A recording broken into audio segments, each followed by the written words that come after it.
Ilmar Ojala oli Eesti maalikunstnik ja restauraator. Temast maailma jäänud looming, kuigi üsna väiksearvuline, on kindlapiiriline nii teemavalikult kui käsitluselt. 1937. aasta perekonnanimede eestistamise käigus sai Odenbergist Ojalo. Odenbergid olid kuni Ojalo vanaisani mõisas töötanud seppadena. Ilmar Ojalo vanaisa, kes oli pärit Kuusalust Kolga mõisast, ning tema pere kolisid Simiititsa Eesti asundusse. Kiiresti arenevast Simiititsast sai üks õitsvamaid asundusi. Ilmar sündis seal 1910. aastal. Just sel ajal otsustas Ojalo isa Madis Odenberg tulla tagasi Eestisse. Perekond naasis Hirusse, kuid isa suri 1913. aasta kevadel. Isa surma tõttu müüdi maja Hirus maha ja Ojalo kasvas üles Tallinnas Kungla tänaval. Veel enne linna tulekut läks pere Saha koolimajja, kus üks ema vendadest Jaan Pleimann oli kooliõpetaja. Kooliõpetaja oli ka teine onu Martin Pleimann, kes oli Viktor Kingissepa kaastööline ja esimene Eesti hariduskomissar 1917. aastal. Jaan Pleimanni juures pandi noor Ilmar Ojalo kooliklassi istuma, mille tõttu ta juba 4-aastaselt suuremate õppetööd sai jälgida. Lugema ja kirjutama õppis ta iseseisvalt. Kooliteed alustas Ojalo 1918, mil ta juba esimeste joonistuste ja karikatuuridega katsetas. Koos pinginaabri Heinrich Vatseliga kirjutati kooli ajakirja nimega Virmalised, kus Ojalo joonistas karikatuure ja teine mõtles välja nalju. Mul oli niisugune kalduvus ja tegin karikatuure ja 1922 aasta sügisel neid oli numbrid siin säilinud, käsitsi kirjutatud ajakiri, Virmaline. Kooli ajakiri. Jah, 11-aastased hakkasime meie tegema, seal klassis kooli ajakirja. Eriti muidugi Kori mõjul. Kori oli suur populaarne kunstnik ja rahva seas. Kori karikatuurid olid ikkagi palju suurema tähtsusega, kui me praegu kunstiajaloos arvame. Teie hakkasite ka siis joonistama Kori mõjul? Ja Kori mõjul võib küll puhtalt ütelda, sellepärast, et tema, meie nii imetlesime, et tema andis iga päev aastast aastasse oli võimeline iga päev andma. Siis kui mitte ühes lehes, siis vahel järgmine päev teises lehes ja niimoodi, kui vaadata kokku ja iga laupäev või iga pühapäev oli siis üks sari tal veel. Ja kui ma seda ajakirja Virmaline kool. 1924 lõpetas Ojalo algkooli ja astus Tallinna linna poeglaste humanitaargümnaasiumisse. Kuigi teda huvitas filosoofia ja klassikalised ained, soovis ta õppida midagi praktilisemat. Ojalo läks õppima arhitektuuri Tallinna Tehnikumi, kus õppis 1 aasta. Tehnikumist lahkus ta 1931. aasta sügisel. Õpinguid jätkas Prahas.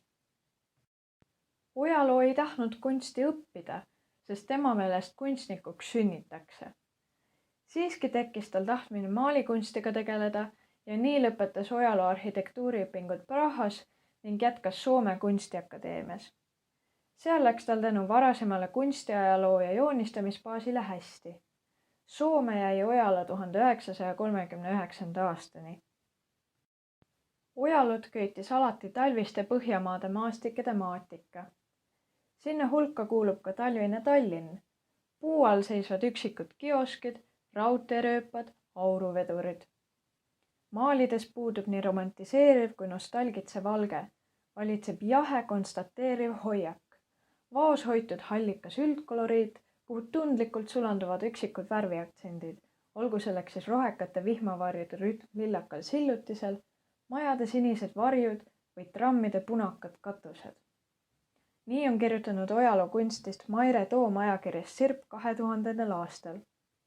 Ojalo üks paljudest huvialadest oli psühholoogia. Eriti intrigeeris teda värvide mõju inimese psüühikale, värvide dünaamika ning valguskunst.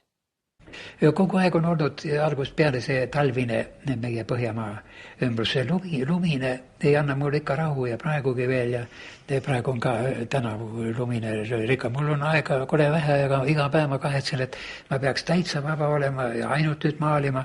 Imeilus lumi on tänavu aasta ja see on niisugune tumesinine taevas ja see on minule hakkab, on mul väga lähedane.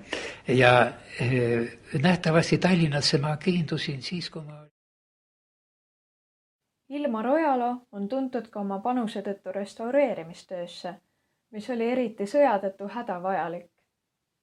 Kui tavaliselt nooruspõlve aastaid vanale kunstile pühendada ei taheta, siis Ojala õppis seda teemat omaenese huvist.